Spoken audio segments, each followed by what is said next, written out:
Siemka, z tej strony Prasut, a to jest kolejny odcinek z Vampyr.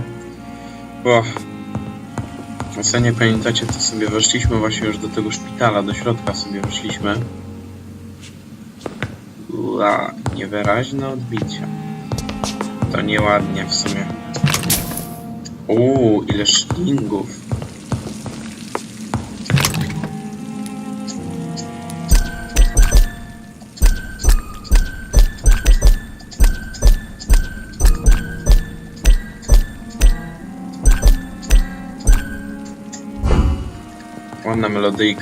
Ładną melodyjkę zrobiłem, nie?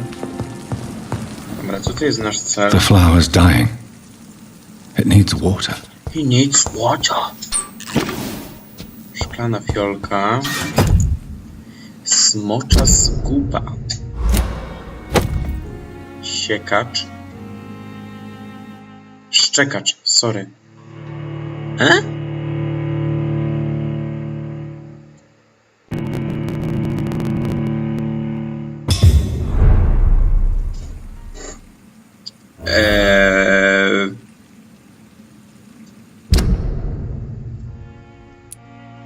Nie wiem, coś się stało. No ale dobra.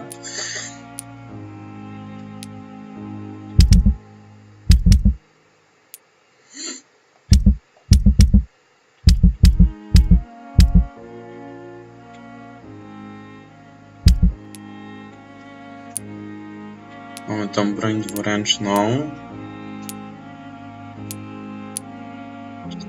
Smocza zguba, masz 75 obrażeń. I kurde, prawie jest do ulepszenia.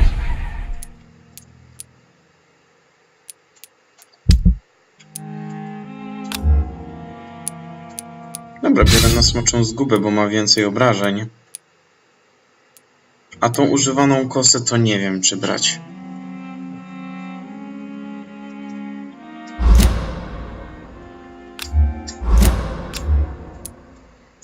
Mam drugą rękę. Wezmę tego szczekacza.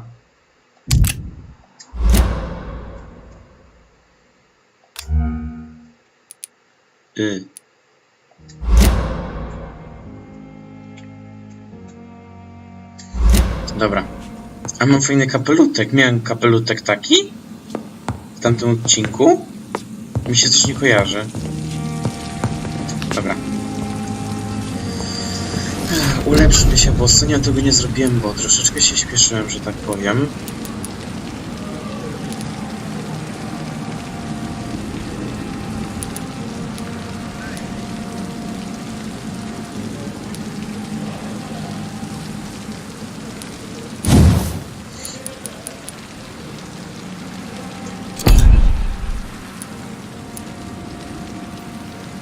Zwiększ wydajność krwi.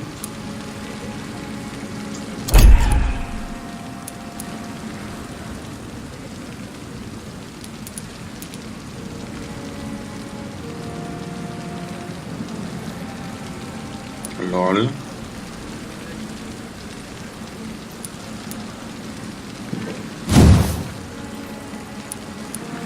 Kurde, ulepszyłbym w sumie te pazury. W sumie one są spoko.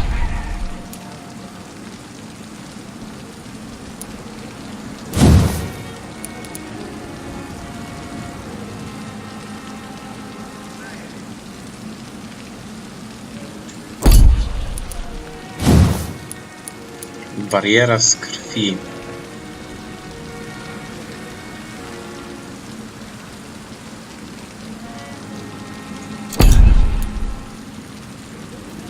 Może to.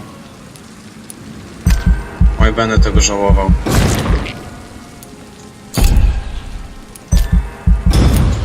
Trudno. Tylko powiedzcie mi, jak to zastosować, to może się nauczę. Ale ogólnie dzisiaj w tym odcinku to będzie zwiedzanie tego szpitala na pewno. Nie dowiem się jak używać tej mocy. Dobra. Wiadomość od doktora Swansea. Drogi Jonathanie, poprosiłem siostrę Crane, żeby przygotowała dla ciebie gabinet na pierwszym piętrze. Wybacz surowy wystrój. Wybacz surowy wystrój, ale szpitalowi Pembrooke daleko do 5-gwiazdkowego hotelu. Przykro mi, że sam musisz się w nim rozgościć, ale potrzebuję chwili snu, zanim wrócę do pracy. Wszak jestem jedynie śmiertelnikiem. Nakazałem personelowi, żeby pozwalał ci odpoczywać i nigdy nie wychodził do twojego pokoju. Pozwoli ci sypiać w ciągu dnia i pracować do nocy. Nie budząc niczyich podejrzeń. Obawiam się, że panuje tu nieporządek, ale przynajmniej będziesz mógł we własnym tempie prowadzić swoje eksperymenty. W gabinecie znajduje się otwierane okno, a pod nim rusztowanie. Okej. W ten sposób wejdziesz do szpitala i opuścisz jego mury, nie zwracając niczyjej uwagi. Wyobrażam sobie, jakie to wszystko musi być dla ciebie nowe i trudne. Uwierz mi, badam twój gatunek wystarczająco długo, by zrozumieć, z czym się obecnie mierzysz. Zapewniam, że zrobię co w mojej mocy, by ci pomóc przejść przez tę mękę i nie jesteś sam. Oby nasza przyszła współpraca dała wspaniałe rezultaty. Witaj w Pembroke, mój szacowny kolego. Wkrótce porozmawiamy. PS. Zostawiłem ci kopię notatek z tego, co przez ostatnie kilka lat ustaliłem na temat ekonów. Przeczytaj je, jeśli potrzebujesz przewodnika. Tylko nie wykorzystuj ich przeciwko mnie. Jezu, sorry, że tak ziewam, ale z pół godziny temu to ja się zdrzemnąłem, więc wiecie.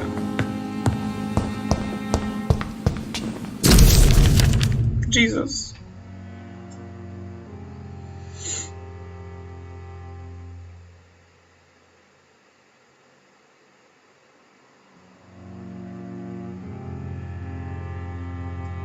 Dobra, chcecie to sobie zatrzymajcie, dla mnie to jest zbyt dużo. Jeszcze cały czas ziewam.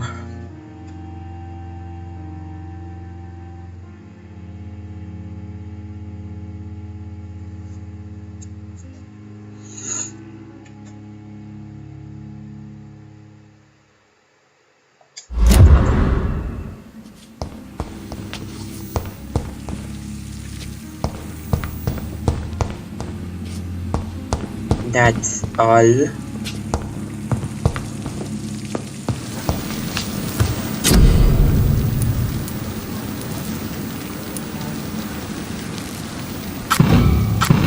Dobra, zbadajmy próbkę krwi Bishopa.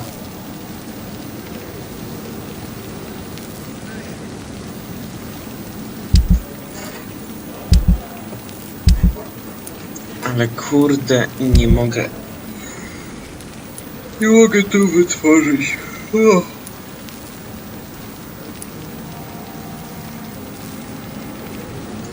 William Bishop's blood is much more unstable than human blood and shows extensive mutation. But this is not what happened to me. I must keep on searching. The sun is about to rise. I can feel it. I'll continue tomorrow night. I have so much time now. It's locked. It's locked. Chciałem to przeczytać. Halo. Tippett, Strickland, Aykroyd. O, dobra, już wiem, pod czym jest to. It's locked. Zblokowane.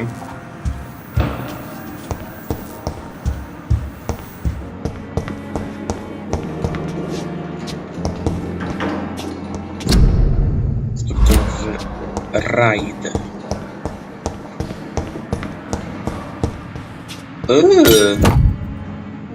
Używana piłka chirurgiczna.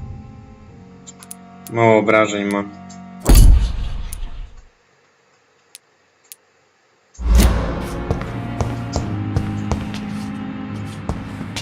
O, kolejne notatki. Pacjent Thomas Elwood. Tippett.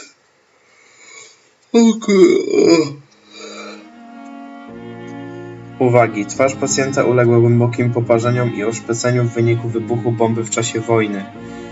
Pacjent, nawet będąc pod wpływem najmocniejszych środków przeciwbólowych, regularnie zgłasza silny ból w zranionym obszarze.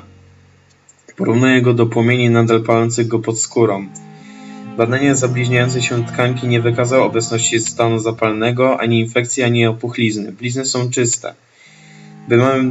Czy mamy do czynienia z uszkodzeniem trwałych nerwów? Pacjent nieprzerwanie obwinia się o odniesienie ran. Czy mamy do czynienia z poczuciem winy ocalałego? Czy fantomny ból jest formą kary za to, że nie zmarł razem ze swoimi towarzyszami? O proszę, to wszystko jest prawie związane z misjami.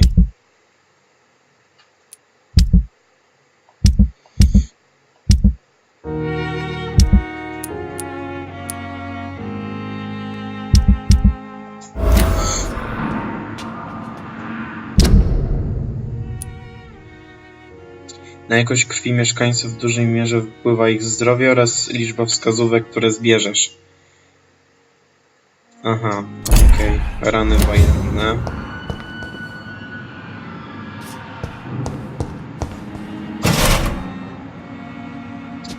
Butelka taniego ginu.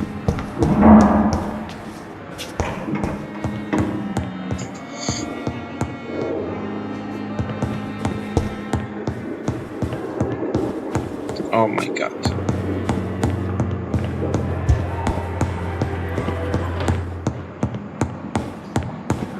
Dobra, zwiedzimy sobie tylko to piętro. Not now!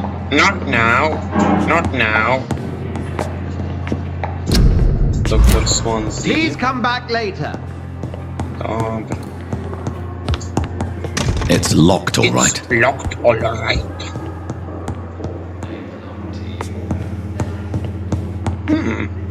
Czyli to całe piętro. Dobra, to zejdziemy sobie w dół. Pogadamy Good evening, i w nurse. ogóle Good evening, rozejrzymy się. Doctor. I don't think we've been introduced yet. My name is Pippa Hawkins. And I'm Dr. Jonathan Reed. Dr. Swansea has recently offered me a position in this hospital. Well, it's a euphemism that your help will be appreciated, Doctor. How would you describe the situation at the Pembrooke Hospital? It's serious. The flu is wreaking havoc amongst the staff and patients. We are running out of everything. Nurse Hawkins, the Spanish flu won't last forever. Even the Black Plague didn't kill everyone. I wish I could believe you. But what if this epidemic was worse? What if in the end, nobody was spared? You must get a hold of yourself, nurse. Sorry, I'm exhausted. No one has any idea when this epidemic will be over. Czy jak wezmę badania lekarskie, to pewnie będzie, Do że you jest need medical zmęczenie. help yourself, nurse? I'm fine, really. I just need to sleep.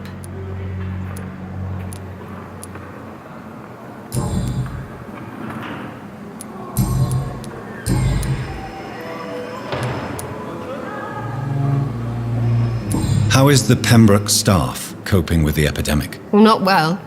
Milton, the ambulance driver, is even more grumpy than usual, especially concerning doctors. Why is Milton grumpy on a daily basis? Is it just an act? Milton's not the kind of man who's bothered about a bad reputation, whether he deserved it or not. A proszę.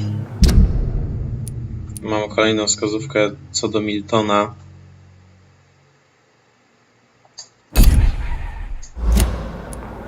Why does Milton dislike doctors? I don't know. Just ask him. But be warned, Milton is not the chatty type. How long have you been a nurse? Or long enough to see that the epidemic is winning. And no matter how qualified you are, don't tell me you'll change that.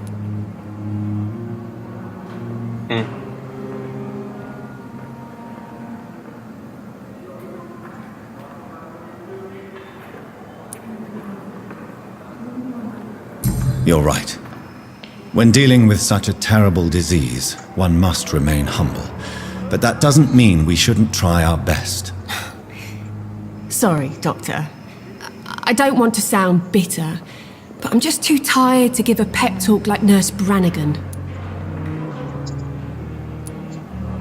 How would you describe the situation at the Pembroke Hospital? It's serious. No przecież to wszystko powiedziałem.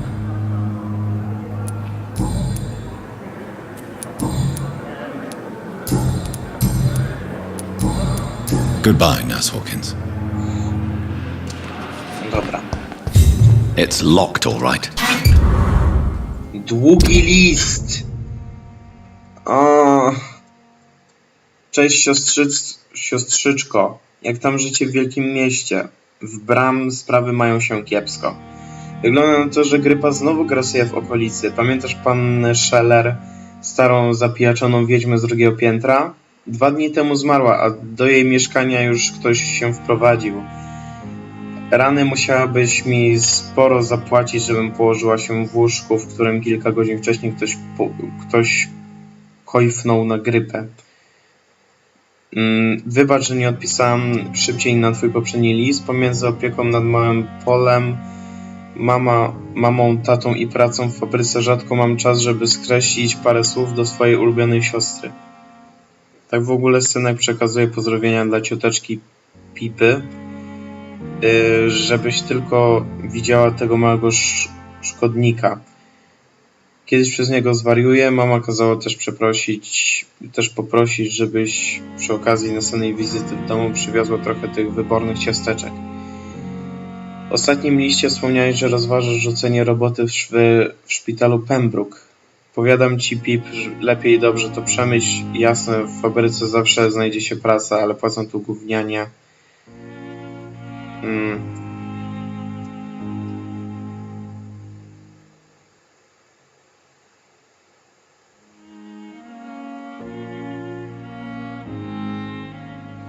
Tak czy inaczej, wracaj na szybciej do domu, a wcześniej przekaż mi wszystkie dobre wieści.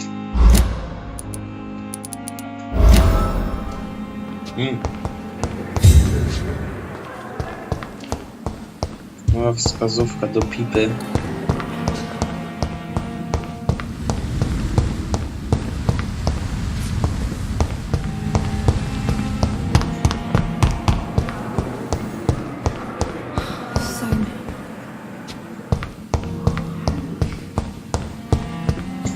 O.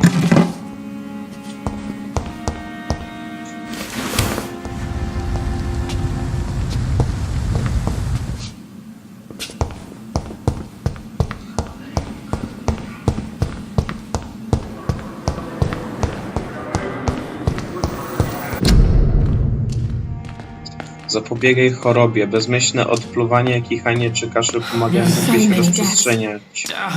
Roznosi się ona przez kropelki, które wylatują z nosa i gardła. Who are you? Zaraz do niej podejdę. To Pipy jeszcze muszę zagadać. Good evening, Nurse Hawkins. Good evening, Dr. Reed. Osobiste pytania.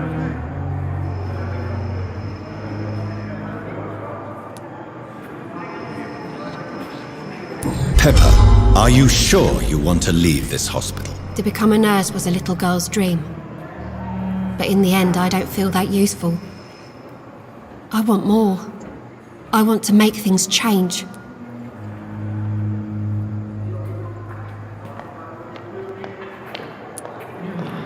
But you're doing something important here. For all the patients who need your help. We save lives, sure. Each time we send a cured patient home, it's a relief beyond words. But since the epidemic, I feel so powerless. Kolejna wskazówka.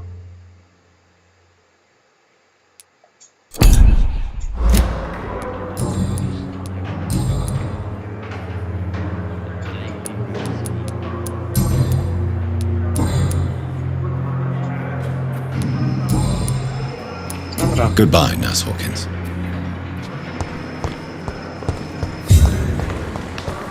Ciasto typiara.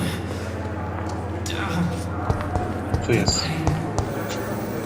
Dobry. Good evening, miss. I'm Dr. Reed, the new surgeon at the Pembroke Hospital. And who are you? Your name has no meaning to me, mortal. You're nothing but dust blown by the winds of eternity. I beg your pardon? What are you begging for, mortal? My clemency? Well, Tonight, maybe I'm inclined to mercy. You'll never forget the night you met Thelma Howcroft. You keep calling me mortal. Why is that? And if I'm mortal, what are you? Well, Dr. Reed, if you must know, I'm a vampire. Okej. And why do you believe you're a vampire? I don't need to believe anything. It is what I am. It is what I feel within this hollow shell of flesh. Please, describe to me how you feel. What is it like to be a vampire? I can hear my body crumble from the inside as my flesh cracks and fades. I sense the last pulse of postulant blood within my drying veins. I need new blood. I see.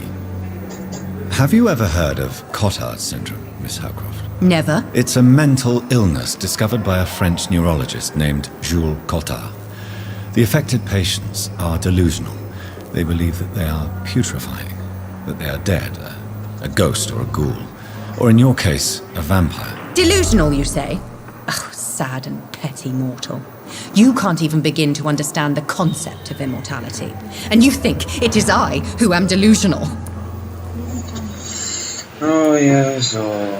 Jeśli słyszycie tło, to I'm przepraszam. assuming you must be a patient here. Am I right, Miss Howcroft? It's only a cover.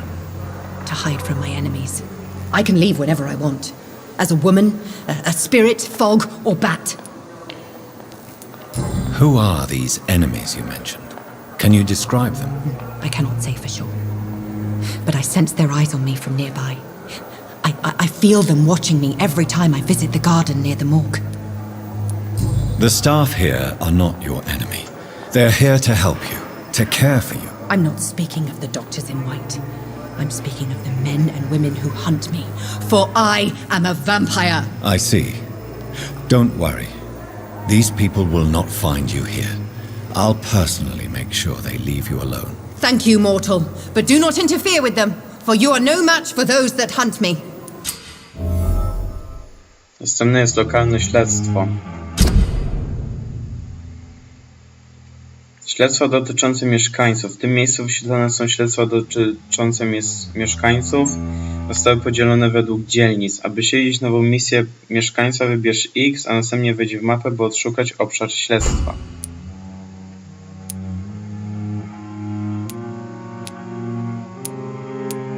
No właśnie, to była jedna misja z Miltonem, ostatnio dostaliśmy.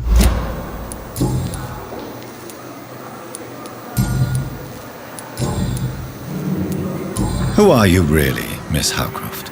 I mean, apart from being a vampire. Is that not enough for you, puny mortal? What do you require?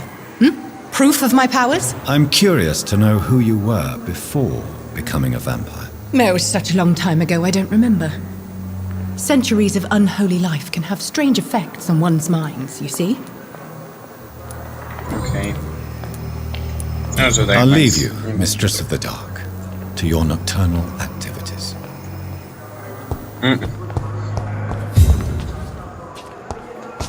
Tu byłem.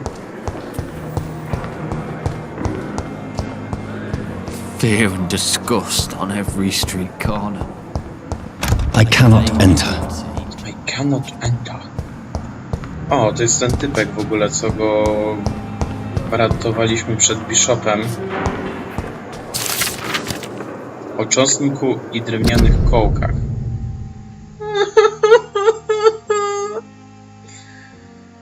Boże, nie.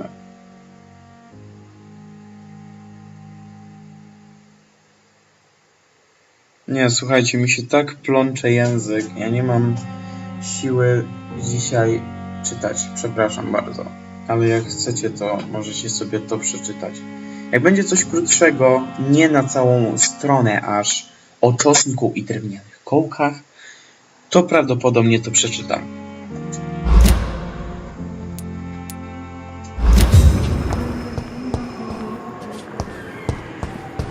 Dobra, zatańczmy. Good evening, Mr. Chciałem Hampton. powiedzieć zatańczmy. How do you feel? Dr. Reed, is it? Oh, sir, I must apologize for my behavior. What do you mean? I was not myself in the factory. Fear and exhaustion made me say awful things to you, I'm afraid. You remained perfectly nice and polite. A little delirious, perhaps. But who wouldn't be after enduring an abduction? Thank you, Doctor. That's a relief. Now all I need to do is rest and return to my flock. Do you know Tom Watts, the bartender from the Turtle? I met him before I found you in the canning factory. Tom? Yes, of course. Always the helping hand, good old Tom. Without men like him, corruption and despair would have wiped out the East End long ago. People are still in despair. How could it be otherwise? The authorities have left us all to rot in this contagious nightmare. No drugs, no advice, nothing. It's a damn shame.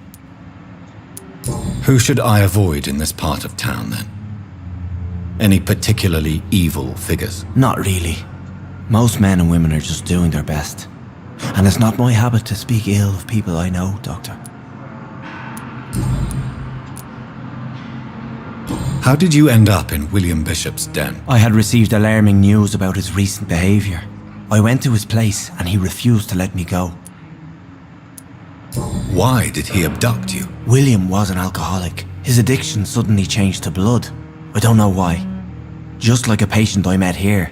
This Miss Hawcroft. You dared to enter this awful place alone.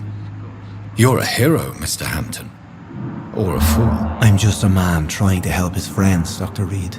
William Bishop was a conflicted soul, searching for light. What is the general situation in the East End docks? The situation has always been tough, with a lot of tensions between the gangs and the Dockers' trade union. The Wet Boot Boys are very nervous since they lost their leader. Who leads the gang now? Since Clay Cox went missing, it's his wife Edwina who runs the show, with the assistance of her minion, Booth Digby. Has the gang been threatening you? Ah, no. I've had this nickname for so long, you know, the sad saint of the East End. No one dares to bug a saint, not even criminals.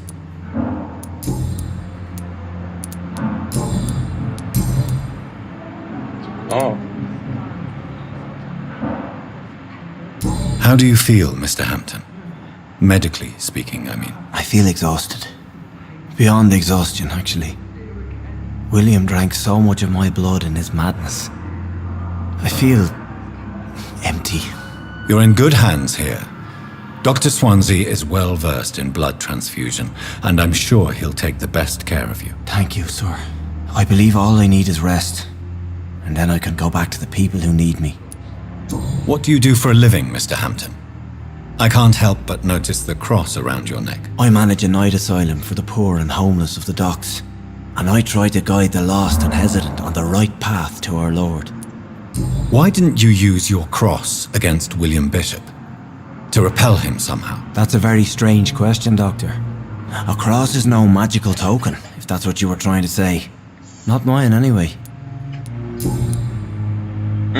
Co ja zrobiłem? How do you feel, Mr. Hampton? I feel it. You're in good... Thank you. Dobra, chuj. What do you do for a living, Mr. Hampton? I can't help but notice the cross around your neck. I manage a night... Are you a priest, Mr. Hampton? A deacon, maybe? Not at all, Doctor. I'm just a man of faith willing to preach the good word. Have you made friends since you arrived? Not really, but I recognise Miss Harriet Jones. I knew her when she lived by the docks. That poor woman had such a miserable life. You never came to see her here at Pembroke?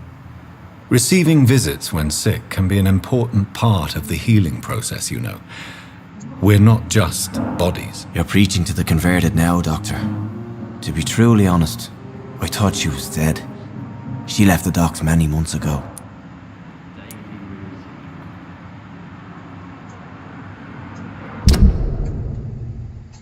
Dwie wskazówki są z nim. Dobra. Goodbye, Mr. Hampton. Elo. We'll talk again later. W sumie to nie mamy już o czym gadać, no ale dobra. The pain. Czy coś pipa? Good evening, Nurse Hawkins. Good evening, Dr. Reed. Goodbye, Nurse Hawkins. Good evening, sir. Can I help you? Unless you're here to fix my face. No. O, to jest I don't ten, think co you can jego help me. twarz I'm bolała. Dr. Reed. I've recently taken the position of head surgeon here. War injuries, am I right? You guessed right, Doctor. German shell took my pretty little mug right off. But they still call me Thomas Elwood.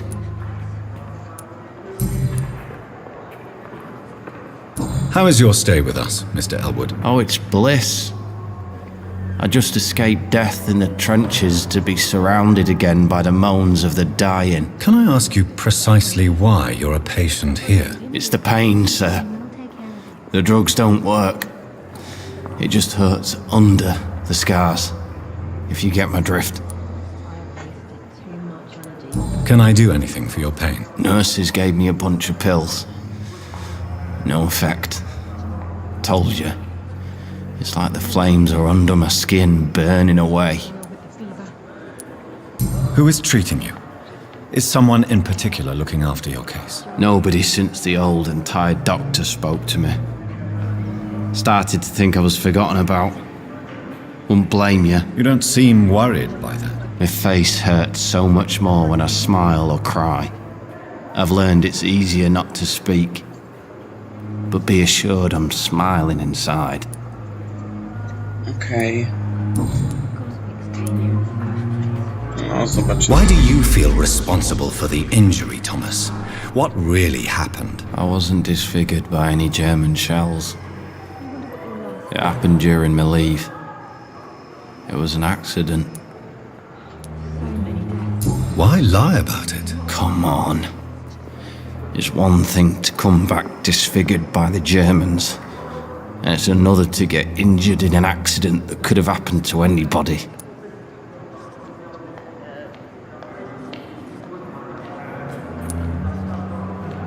Reconstructive surgery has been very successful for some soldiers. I don't want to wear a bloody mask for the rest of my life. I'd rather stay here and just be forgotten. Wskazówka nie zadziałała.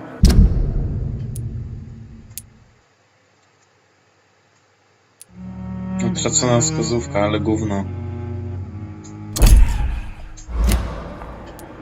Why lie? Come on. I don't want to... Nie mogę tego. Tell me what really happened then. I went with a whore in Rouen. Dead drunk I was.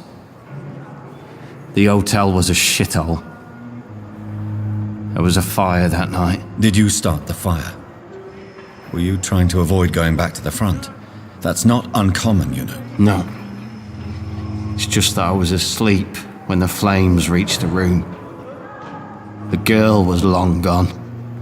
Bitch never woke me up. Left me to burn.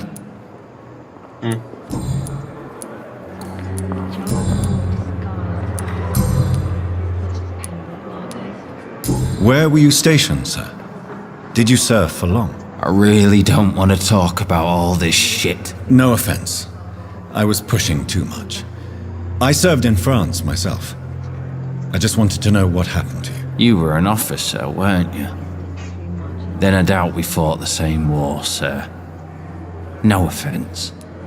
No offense. How close are you to Miss Hawcroft? Are you aware that she thinks she is a vampire? To wait for her next nibble is the best reason to stay here.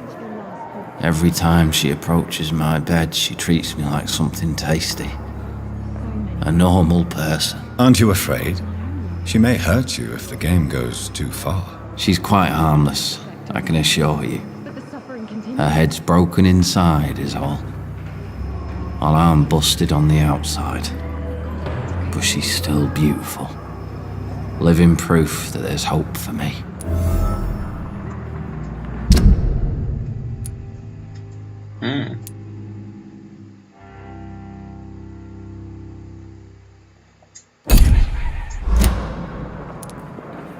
So do you let her bite you?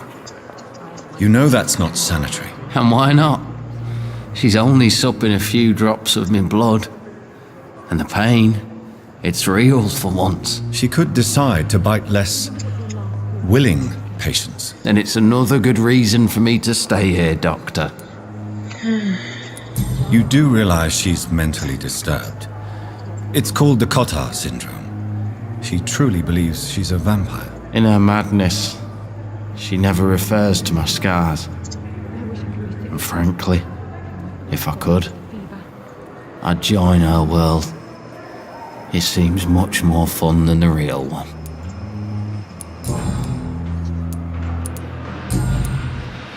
Goodbye for now, Mr. Elwood. Fear and disgust on every... Good evening, Mr. Elwood. Evening. Soldier, do you need assistance? I'm fine. Just do something for this pain, will you? That's all I'm asking.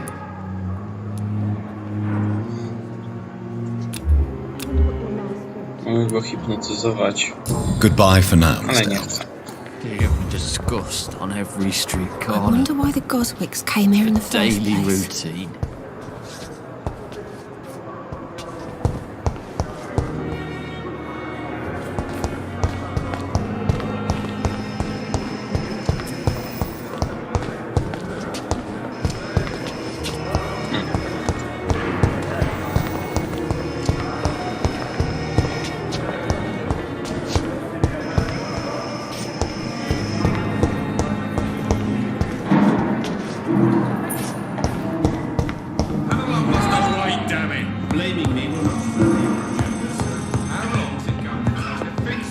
Sprawdzam sobie wszystko.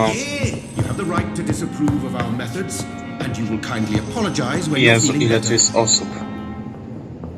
This hospital seems to be... Przynajmniej dostaję PD za rozmowę. I will not let you down. Good evening, sir. I'm Dr. Reed. I believe we're going to be colleagues. Reed, yes, I've been informed about your arrival. I'm Waverly Ackroyd. Welcome aboard, I suppose. Does my arrival inconvenience you in some way, Dr. Ackroyd? Let us just say that I don't particularly share Dr. Swansea's enthusiasm for hiring you. What we need here are reliable professionals, not overrated dabblers.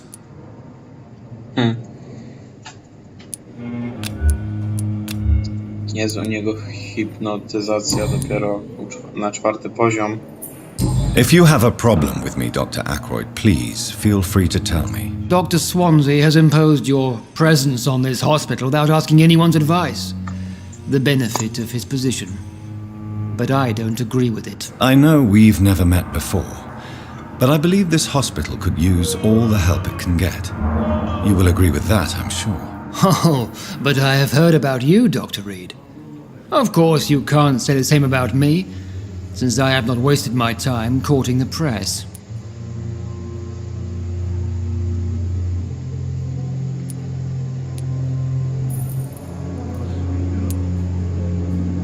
There is no need for such animosity between us. Don't you think the epidemic is already enough to deal with? That is one point we could agree on. And that is precisely why I want to be sure that you will be of help to this hospital instead of a burden. Since your tenure in this hospital is longer than mine, perhaps you can tell me more about this place. Let's just say I'm tired of the carelessness around me. I have always respected the skills of Dr. Swansea, but over time his enthusiasm has become displaced. Carelessness? Exactly what are you talking about? We're here to save lives. The people who trust us are not volunteering for experimentation. They're here to be healed. I don't intend to run any radical experiments, Doctor. Even if I, as any good practitioner should, express an interest in pushing the boundaries of medical research. Modern medical methods were created through audacity and ego. But there are rules in our line of work, and they're here to protect our patients. Okej. Waverly nie popiera nowoczesnej medycyny.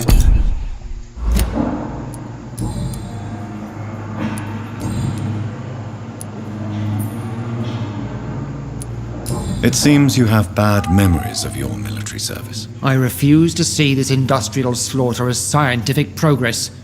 War only reveals the worst in men. We can at least agree on something, Dr. Ackroyd. I don't know what you've heard about me, but I have already proved my value as a practitioner. I don't question your skills, Dr. Reed, but your motive.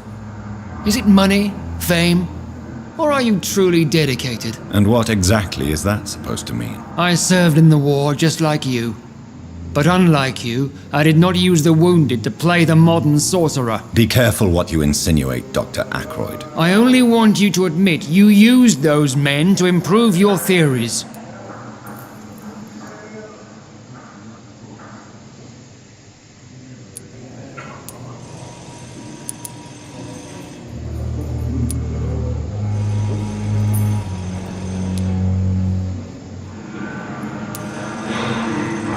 This is ridiculous. My blood transfusion technique saved many lives, and you know it. You see? That is exactly what I hate about people like you. You avoid this kind of accusation instead of facing reality. Do you need my assistance? Not at all. I'm sure that you are used to gaining people's trust with your impressive skills. Well, it will not be the case with me.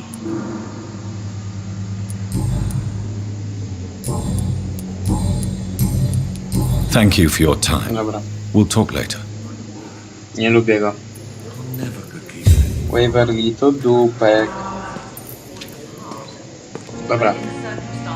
Słuchajcie, ja zaraz wracam, bo jeśli słyszycie tło, to chyba wiecie dlaczego chcę zrobić chwilowe cięcie. Tak więc zaraz do was wracam.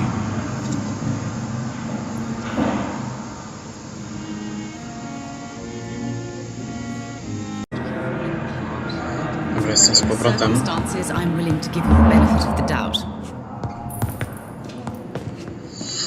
Aleś ty zakrwawiony. What can I do for you, Doctor? Dorothy Crane. A, dobra. Thank you, Nurse Crane. Nie kojarzę, żeby była taka zakrwawiona. Już zdążyłem zapomnieć, jak ona wygląda. Nie no, aż tak źle to chyba ze mną nie jest. Niedokończony list. Mogę zobaczyć ten niedokończony list? Czy tak jakoś nie za bardzo?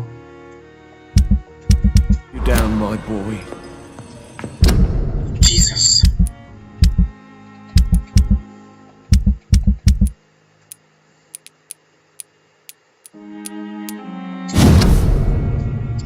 Szpital Pembrooke.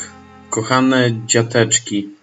Wybaczcie, że nie odzywałem się tak długo, ale nawet teraz pisanie tych kilku słów na papierze boli jak diabli. Nie martwcie się, tatuś wyjdzie ze szpitala, jak tylko lekarze naprawią mu rękę. W międzyczasie, jeśli czegokolwiek potrzebujecie, poszukajcie pana Hedwika na placu budowy i powiedzcie, że jesteście dziećmi Harveya Fidika. Pamiętacie Roberta Hedwika? Wielkiego gościa z wąsikami, który zeszłej wiosny pomagał mi naprawić drzwi. Znajdźcie go i poproście o kilka szylingów, na pewno nie odmówi. Przykro mi, że chwilowo nie mogę pracować, ale wykombinujemy coś, jak tylko stąd wyjdę. Nie martwcie się, wszystko się ułoży, kiedy ręka tatusia znowu będzie silna, kiedy tylko lekarze ją poskładają. Dobra. Harvey Fidik.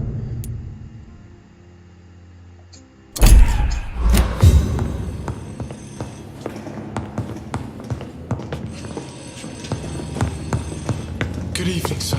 You always knew the words to calm the children, Helen. Good evening, sir. I'm Dr. Reed. May I help you? I don't know if a third opinion is needed. Your colleagues are already arguing about my condition. I see. Would you mind telling me more about your situation? I'm Harvey Fiddick. All I want is to get me bloody arm fixed properly.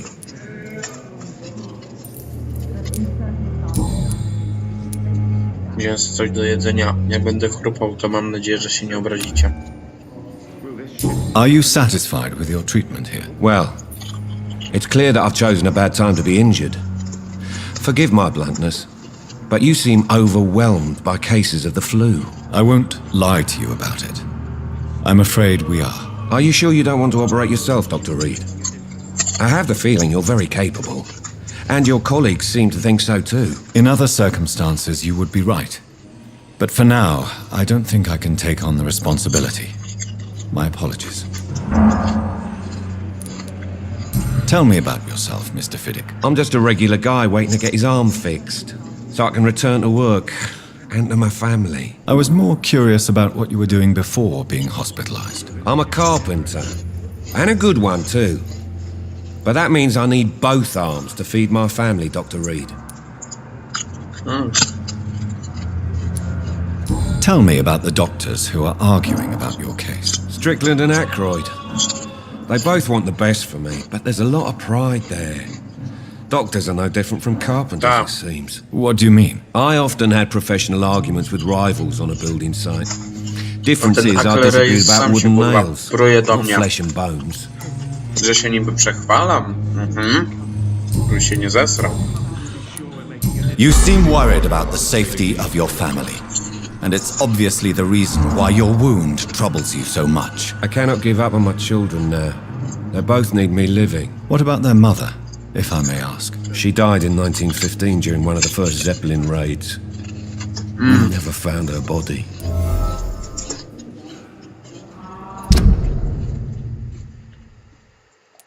Okay.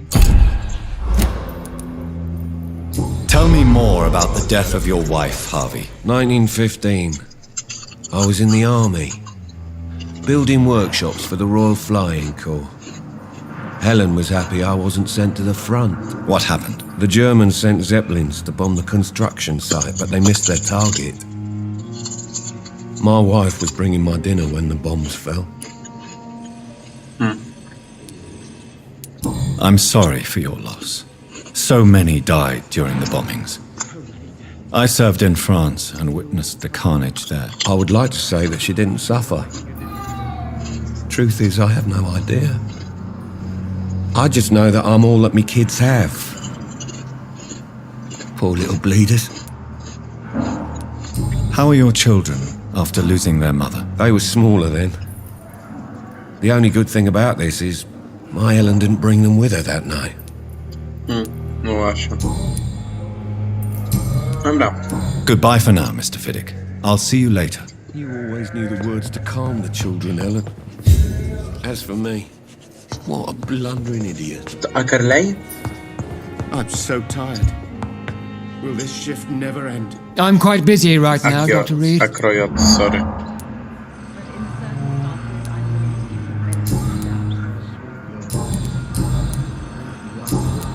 Thank you for your time. We'll talk later. Good evening, Doctor. I believe we're going to be working together. Dr. Reed. Dr. Swansea informed us of your arrival, but I could not dare to believe we'd have such good fortune. Such an honor, sir. Thank you. And you are? I am Thoreau Strickland, Dr. Thoreau Strickland. I'm a great admirer of your work, Dr. Reed.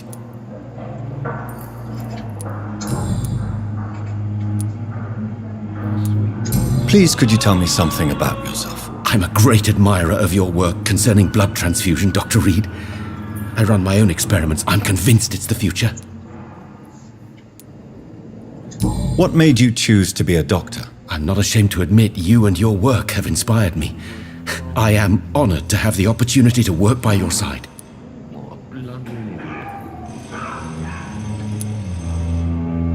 It's always a pleasure to share scientific and medical knowledge with someone eager to learn. I'll be glad to help you if I can. This epidemic may be the century's most terrible disaster, but I'm convinced that we, as doctors, are the only ones able to defeat it. I based my technique on my mentor's research. He helped me perfect my method. What is yours? I'd rather not talk about it. For now, it's just theories and first approach. My process is purely experimental and unsuccessful. As long as you're cautious and methodical, you may remain empty-handed, but you won't fail. You're not the first one to warn me, but I am convinced knowledge is the main weapon against the ravages of this epidemic.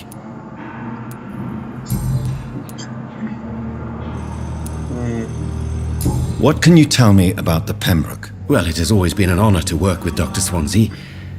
But with your arrival, I can't think of a better opportunity to learn about blood transfusion. You seem quite optimistic.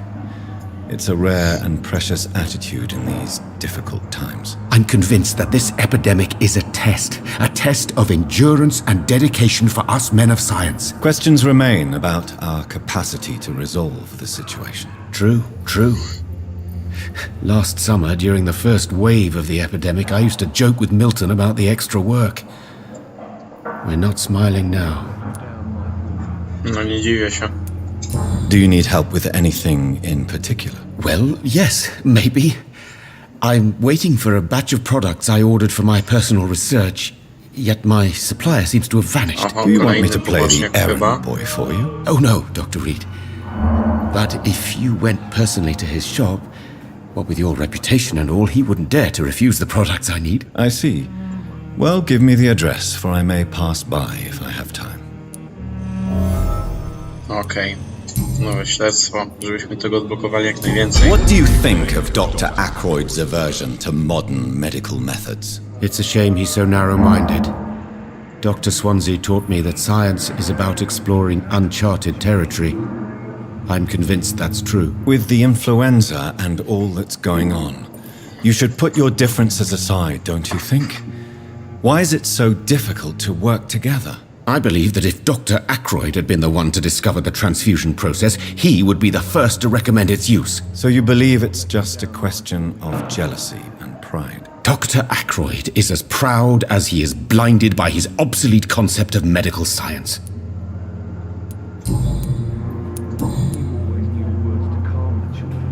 Tell me more about your willingness to experiment with new medical techniques. Harvey Fiddick is a patient suffering from a severe injury that could cripple him if not treated correctly. I'm convinced your blood transfusion technique could help him. What is it you really want? To save him, or to prove your point? Fair question. I want nothing but to save my patient, Dr. Reed. Especially since I know Mr. Fiddick's story.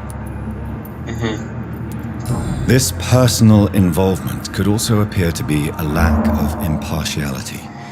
You must know that a good surgeon must remain neutral. I agree.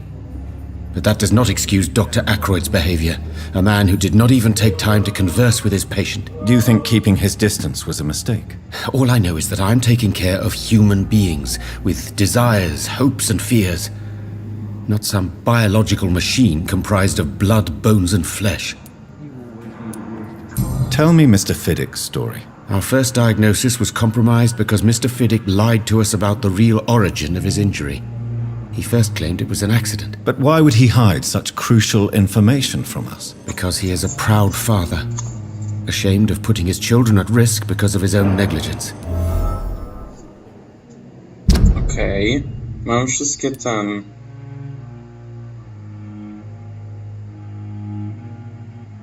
wszystkie wskazówki co do Fiddicka.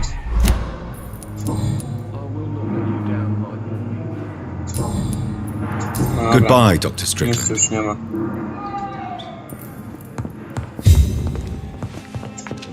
Fiddick. Good evening, Mr. Fiddick.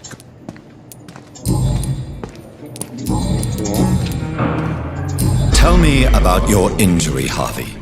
Why do you feel so guilty about it? My wife died because of me.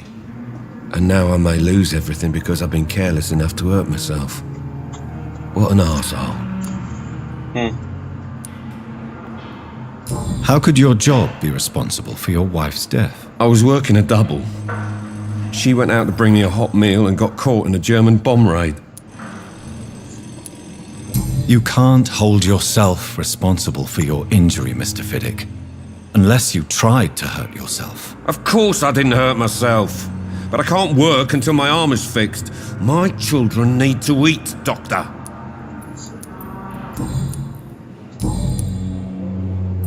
Goodbye for now, Mr. Fiddick. I'll see you later. Seems to be falling apart. But in the circumstances, I'm willing to give you the benefit of the doubt. I will not let you down, my boy. W związku z grypą szpital nie jest w stanie przyjąć nowych pacjentów. Tak, to widzieliśmy.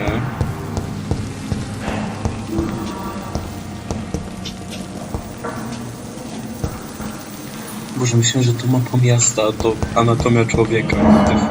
Sweet girl. Reads me like a book. I never could keep anything from her.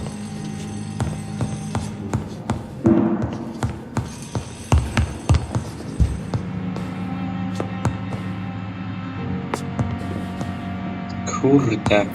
You Dwie always kolejne knew the words osoby. to calm the children, Helen. Good evening. I'm Dr. Reed. Can I help at all? No, Really? Why are you here then? I don't want to talk. My throat hurts too much. I suppose that this pain is the reason you're here. Is someone taking care of you? Yes. And no. Could you at least tell me your name, sir? Mortimer. Mortimer Goswick. How painful is your throat, Mr. Goswick? So painful I'd rather not talk at all, Doctor. This hospital seems to be falling apart. But in the circumstances, I'm willing to give you the benefit. I'm sure you realize a doctor and his patient have to communicate, sir. Would it help if I gave you some paper and a pen? Not really. I see. Then maybe it's not just your throat that hurts, Mr. Goswick. Perhaps your sore throat is just the consequence of something more hurtful. Yes, maybe. But I don't want to talk or even write about it now. How painful is So I'll let you get some rest then. This hospital seems to be falling Don't waste your apart. time with me. But in the circumstances, I'm willing to give you the benefit of the doubt. Good evening, Mr. I'm okay. Nie mogę mu już nic zadać, ani nic. Tell me about yourself, Mr. Goswick. I don't want to talk, Doctor. Dobra, to się nagadałem. How pain... So Czemu mi się, no właśnie. Dobra. I have to... Good evening, sir. Doctor. Beatrice. Good evening, madam. Can I help you? It's my son who needs you, sir. I'm Dr. Jonathan Reed. How can I help your son? I'm Beatrice Goswick, mother of Mortimer Goswick. Could you check on him, please, Dr. Reed? I've heard much of your talents as a physician. What can you tell me about yourself, Mrs. Goswick? Not much to say. Just take care of my Mortimer and I'll cover all the expenses. That's all that matters. Are you really that rich? Most of the patients here are of a more humble origin, if I may say so. Yes, thanks to my husband. May he rest in peace. I can cover any needed medical expenses. May I ask if you have an occupation, Mrs. Goswick? I'm a teacher by profession. I teach young women who are more ambitious about their futures than their families. What do you think of your reception here? Any complaints? I have had the uttermost reservations about this hospital since we arrived. But we had no other choice, considering the state of emergency. Is there something in particular that's bothering you? Some of the staff will... Beatrice nie jest przekonania co do skuteczności służby zdrowia w szpitalu Pembrooke. Jezu, ile ma krwi w ogóle, nie?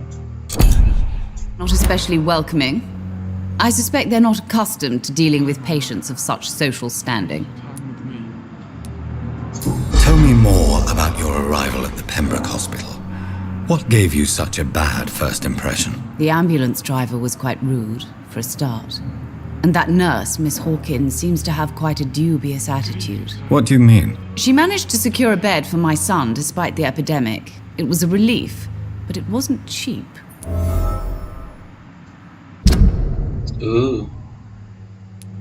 Pipa rezerwuje łóżka dla tych pacjentów, którzy będą w stanie za nie zapłacić. O, proszę. She charged you for a bed? Yes, and I paid without question, considering the urgency of the situation. I share your concern, Mrs. Goswick. Be sure that I'll talk to the people involved. I don't expect compensation, Dr. Reed. But I'm aware such behavior would not be tolerated in other hospitals. No, to trochę dziwne, no ale no... Z takiej sytuacji to troszeczkę się nie dziwię. Na pewno wszystko? Dobra. Goodbye, Mrs. Goswick. Goodbye, Mrs. Goswick.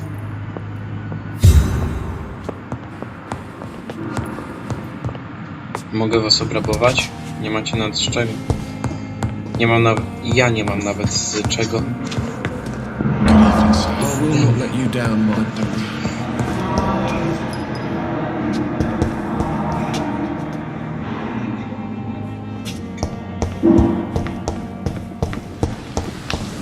Selma Howcroft said she was being watched by vampire hunters.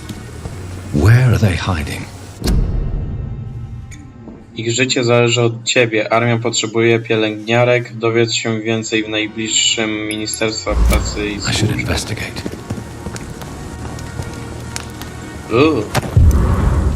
Zmięty list. Najdroższy. W końcu zdobyłam brakującą kwotę, której kierowca ambulansu zażądał za twój przejazd do szpitala. O nic się już nie martw, wszystkim się zajęłam. Skoncentruj się na tym, by jak najprędzej odzyskać zdrowie. Podpytałam sąsiadów i powiedzieli, że pan Hooks jest takim uczciwym oszustem. Co prawda oczekuje pieniędzy zamiast łóżko w szpitalu, ale przynajmniej naprawdę ci je zapewni.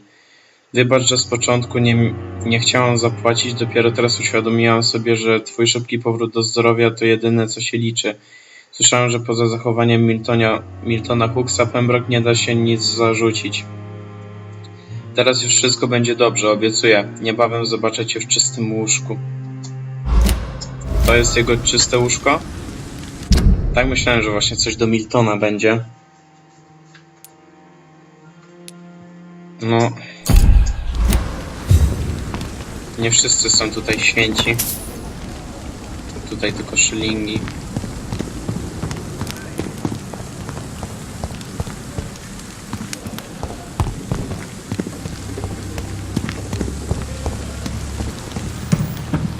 Dzień dobry. Good evening. I'm Dr. Reed. Always a pleasure to meet a colleague, sir. Especially when he was supposedly dead. A colleague? Are you a doctor too? Not anymore, sir. I used to be Dr. Rakesh Chadana. Now, I'm just Mr. Chadana, pawnbroker and humble guardian of this morgue. What do you mean, you used to be a doctor? Was your license revoked? No, sir. It is just that I like to be precise. I run a little pawn shop while taking care of the dead. But I used to be a real doctor.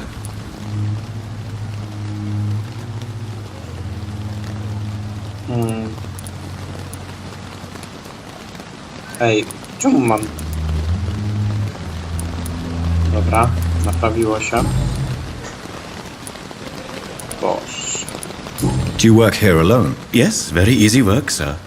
All I have to do is watch a few bodies. The situation was very different when the main morgue was still open.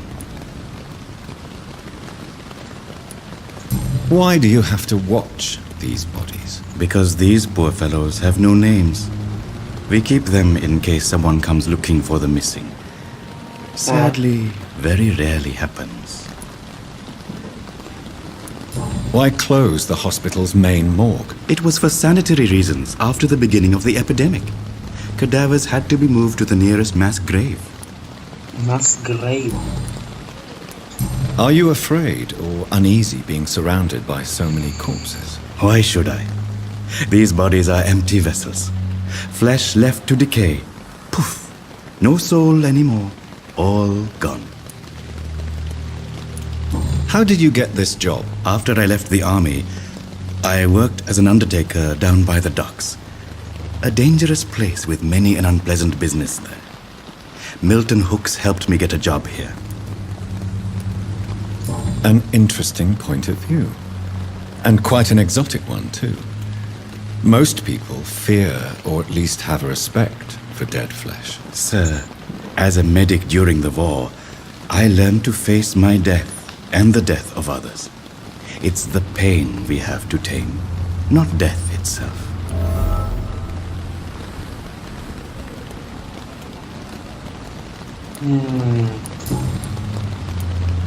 Have we met before? I don't think so, sir. Why? When we first talked, you said you were glad to meet me since I was reported dead. Funny story, sir.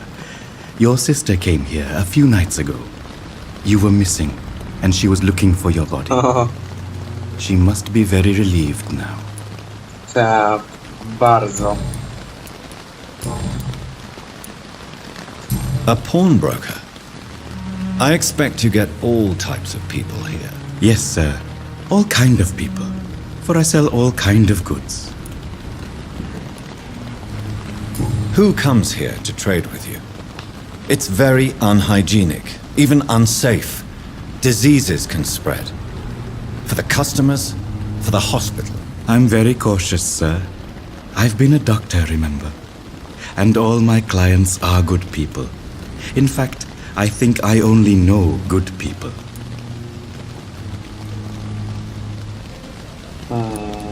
What kind of goods? With the quarantine, it's not always easy to buy things.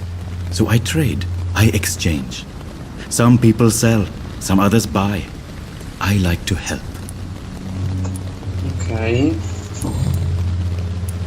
Since you're not afraid of dying, do you believe in life after death, Rakesh? No, I believe we must do all the good we can while alive.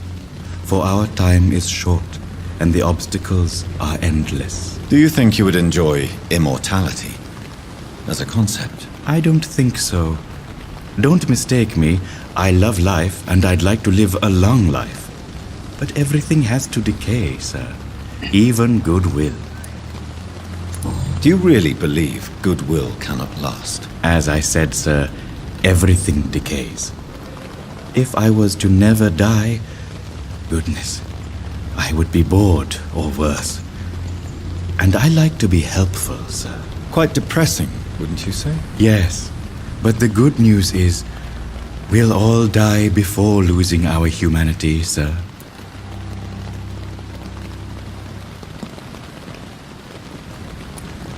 So you're ready to die? No, I am not. I don't fear death, for I won't see it. What troubles me is the pain my death will inflict to those I know. You're a wise man, Mr. Chidana. No, Dr. Reed. I am a foolish man. But I like to think otherwise.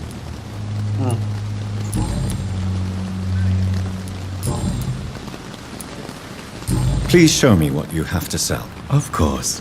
It's just trinkets and curios, really. But I'm sure they can be useful. Kodeina, opium, enigmatyczna receptura. Czy ja to chcę?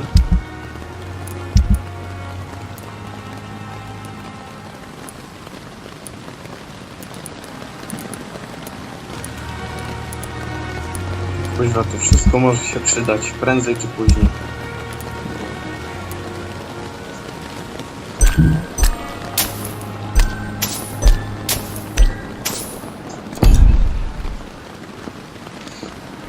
Dobra, masz jakieś pieniążki, nie?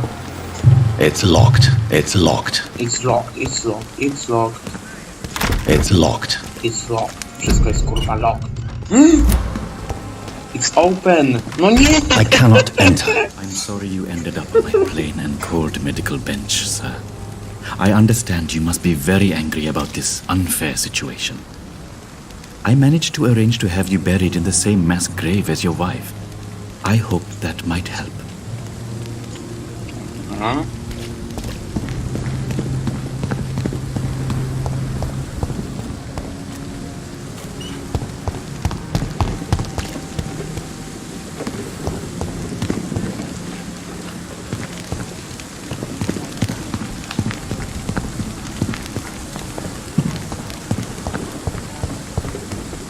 It never ceases to amaze me how you, the dead, seem peaceful and lost.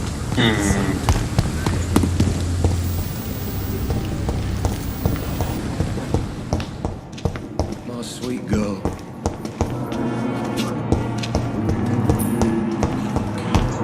Czekajcie, w ogóle chcę coś zobaczyć. No... W szpitalu jeszcze nie poznałem 4 osób.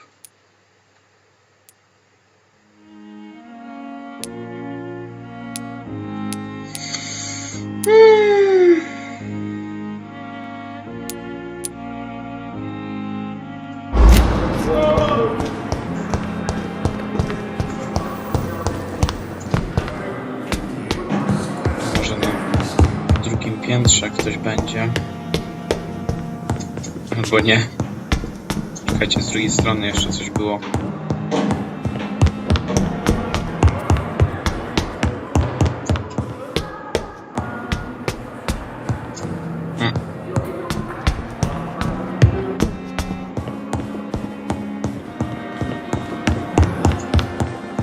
I'm busy right now. Dobra.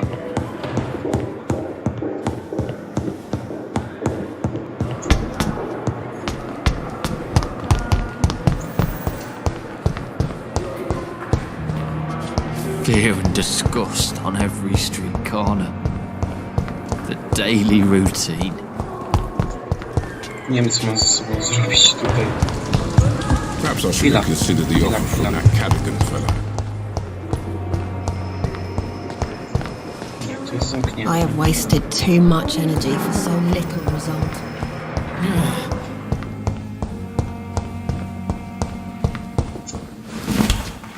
O właśnie.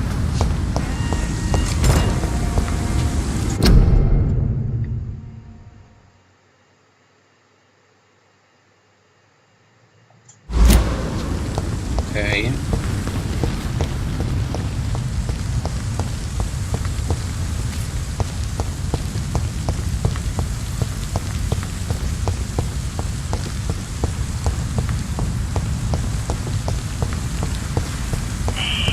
Scowl voices in the garden. I should investigate. If they were to find somebody. Niecelny skal.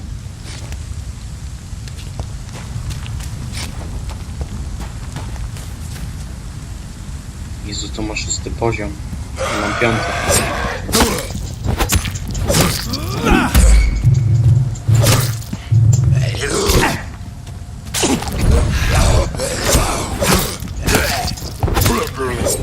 Dobra.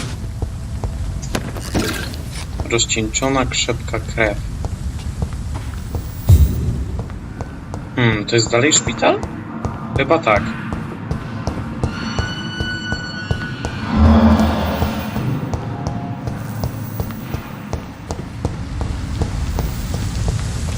Albo nie.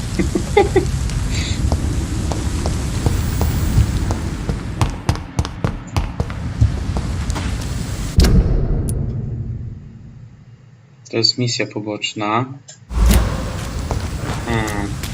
Nie, w tym odcinku nie bierzemy się za poboczniaki. O, skal kolejny, lol.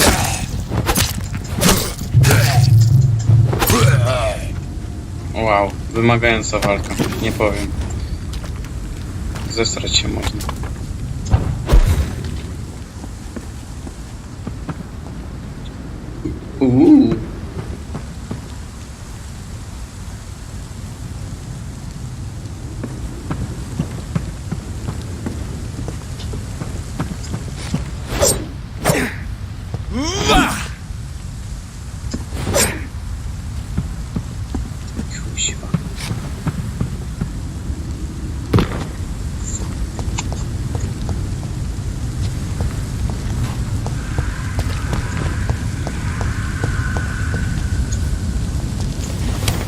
Dobra, idziemy do łóżka. Jak tu kogoś nie poznałem, to są 4 osoby, które nie poznałem. Nie wiem, może się pojawią później czy coś. Albo na dalszym etapie czy coś. No to jak ktoś wie, to może mi napisać, o co dokładnie będzie chodzić. W dokach to tu mało osób też poznałem. I mam aż 3 poboczniaki dostępne. Dobra, idziemy do siebie.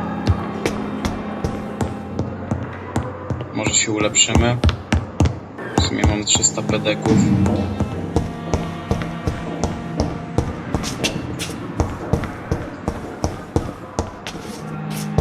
No właśnie, to jest zablokowane, to może kiedyś to się... Później to się odblokuje. Poznam następną osobę. I tak dużo...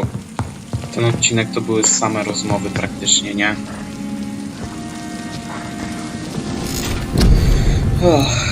Dobra.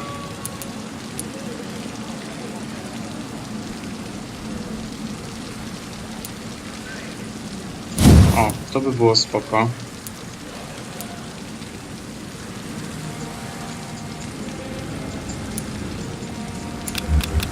A, dobra. No byłoby spoko.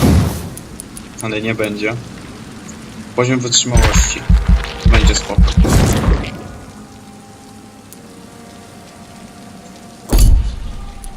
Dobra. Potwierdź. Kolejnej nocy. If I'm to stay here until my research is complete, Rozdział drugi. I'd better Biały learn to Vampyr. hide my true nature from the mortals. Zbadałem krew Williama Bishopa, lecz otrzymałem tylko częściowe wyniki.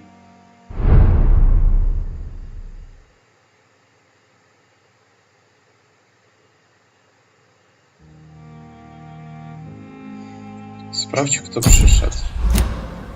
But what about my thirst for blood?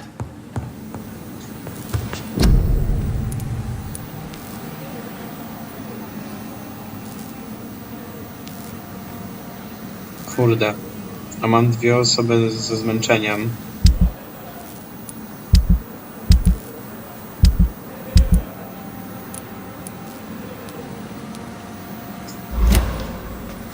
Dobra, słuchajcie. Nie wiem, czy zacznę czy będę robić fabułę, czy poboczniaki. Wydaje mi się, że chyba poboczniaki będę sobie robił. Jak na razie.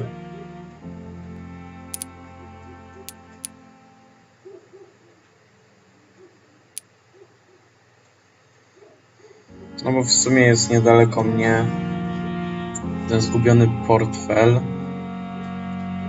No to może się zrobi. Dobra, słuchajcie, to było na tyle. Mam nadzieję, że odcinek Wam się spodobał. Zapraszam do lajkowania, komentowania i subskrybowania. Na razie i cześć, do zobaczenia na następnym odcinku z Vampyr. Dr. Swansea asked me to collect you, Dr. Reed. Hurry up!